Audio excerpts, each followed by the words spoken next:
The blueprint of change. At the Future of Tech Summit in Austin, Texas, the energy in the convention center was not electric with excitement, but charged with raw, unfiltered curiosity. People had traveled from every corner of the country to witness Elon Musk speak about rockets, Mars colonization, and next-generation robotics. Rows of journalists lined the walls.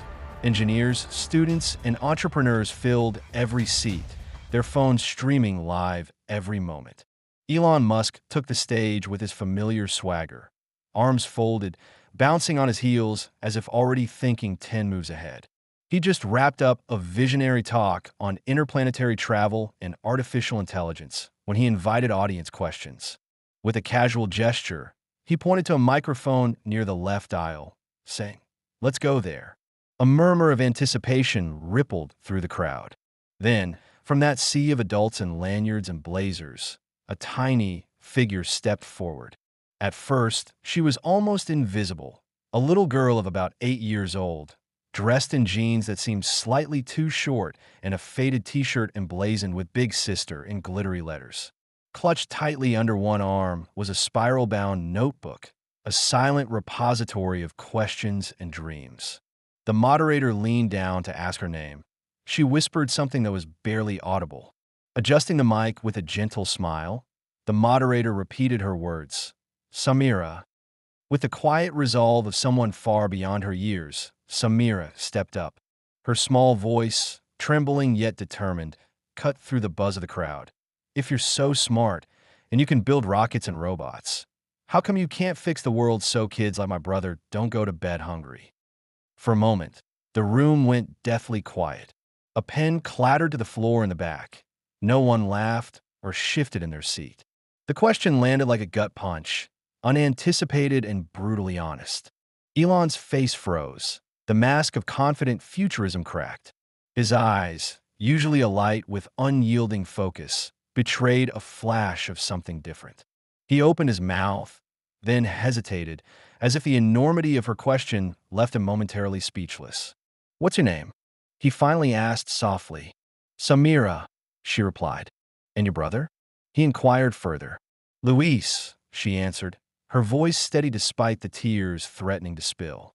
"He's sick. My mom, she skips meals so he can eat sometimes. We go to church pantries, but they run out." The weight of her words settled over the crowd like a heavy cloak. In that moment, the future, the grand ambitions of rockets and AI, faded into the background. The real, present struggle of a little girl in Bakersfield, California, resonated far deeper. Samira wasn't just a curious child. She was the voice of countless others living with hardship and neglect. Elon's face shifted again. No longer thinking of PR, algorithms, or quarterly reports, he searched his mind for an answer that wouldn't sound like an excuse. "That's a very fair question," he said finally, his tone raw and unpolished. "Sometimes, we get so caught up building the future that we forget the present is still broken." Behind him, a woman in the back began to cry quietly, and Samira just nodded, clutching her notebook even tighter. Moved by the gravity of the moment, Elon stepped down from the stage and walked over to Samira. Crouching to meet her at eye level, he asked gently, "Can I keep your question?" After a brief pause, she nodded. He then returned to the microphone, his voice soft yet resonant.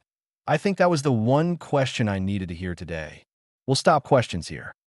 What no one knew then, and even Elon hadn't realized until that moment, was how far Samira's single question would travel. The camera captured every nuance, the determination in her eyes, the quiet strength behind her small frame, as her question echoed in the digital ether. Back in Bakersfield, Samira's life was a world apart from the glitz of the tech summit. She lived in a modest 2-bedroom apartment on the west side, a place where rent was still affordable, but where life was a daily struggle. Cracked sidewalks, flickering streetlights, and quiet, reserved neighbors painted a stark picture of her neighborhood. Her mother, Clarabelle, worked night shifts at a local nursing home, not as a nurse, but cleaning rooms and caring for the aftermath of patients' departures. By day, Clarabelle grabbed extra hours at a local discount store. She navigated the city with a beat-up stroller its will locked in a way that always tilted it slightly. Luis, Samira's 7-year-old brother, suffered from a rare metabolic disorder that made every meal a dangerous gamble. Cheap staples like rice and beans were useless. He needed fresh greens, lean proteins, and specialized supplements, luxuries that their meager insurance barely covered.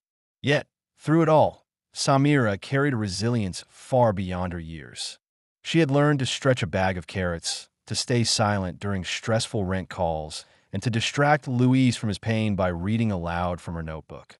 In that notebook, she penned stories of fantastical adventures.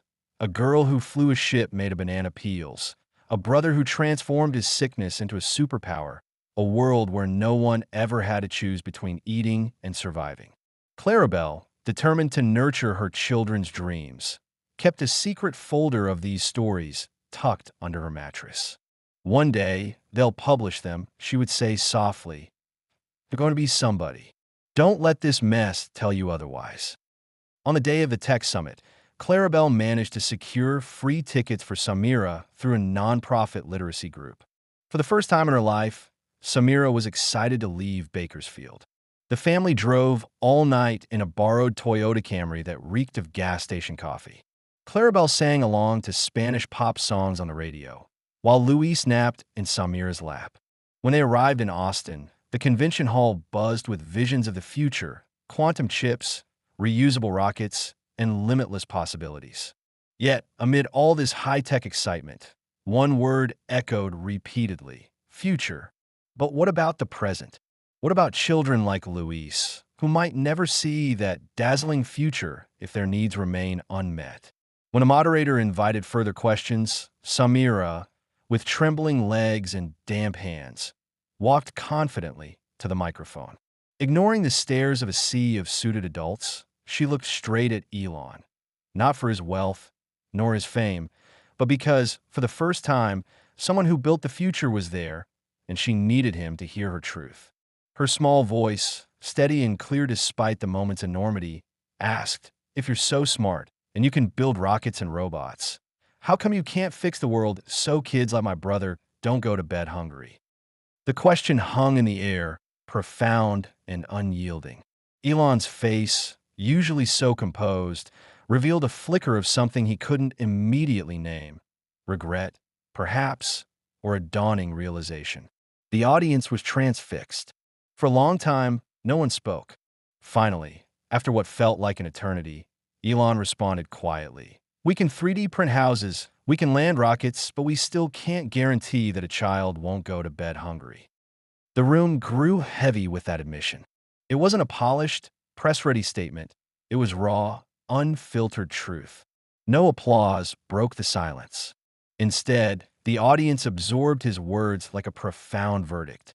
Elon stepped away from the microphone, and as he did, something remarkable happened. His next move wasn't to launch into another talk on technology or innovation. He walked off stage quietly.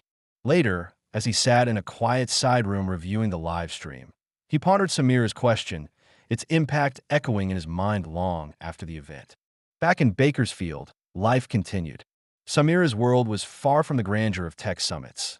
Yet her question had ignited conversations everywhere, from school board meetings to town halls.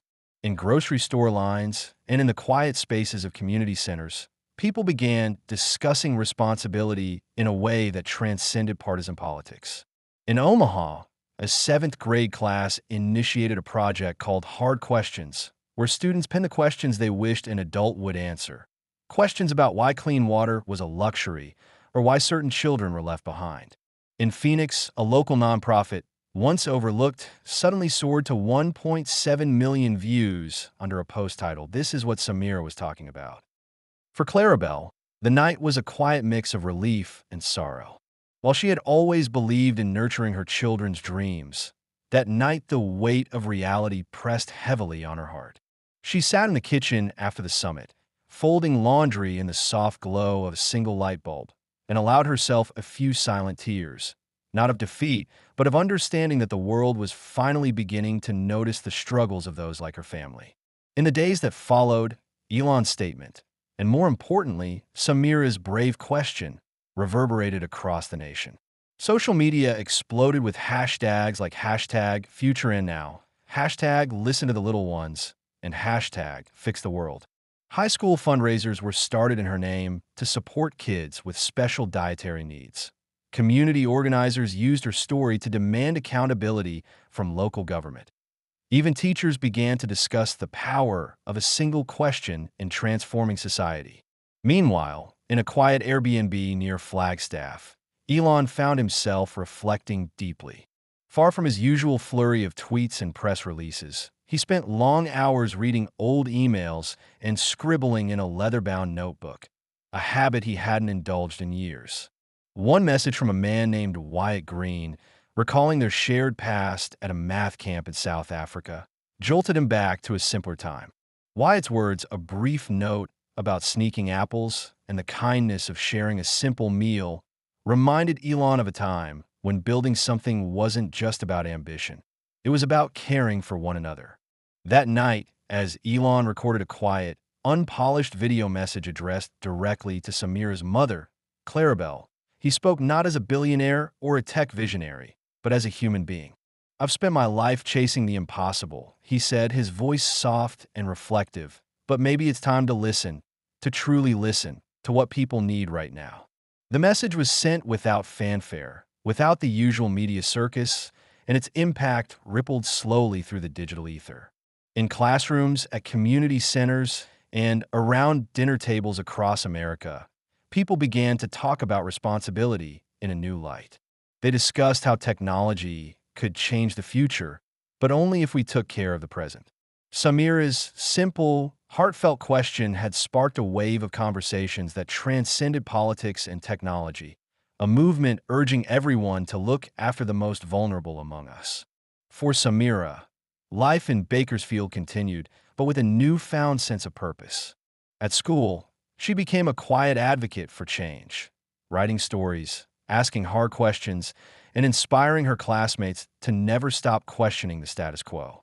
Her book, titled Things That Shouldn't Be Heavy But Are, dedicated its first pages to every child who had ever dared to speak up when silence was expected.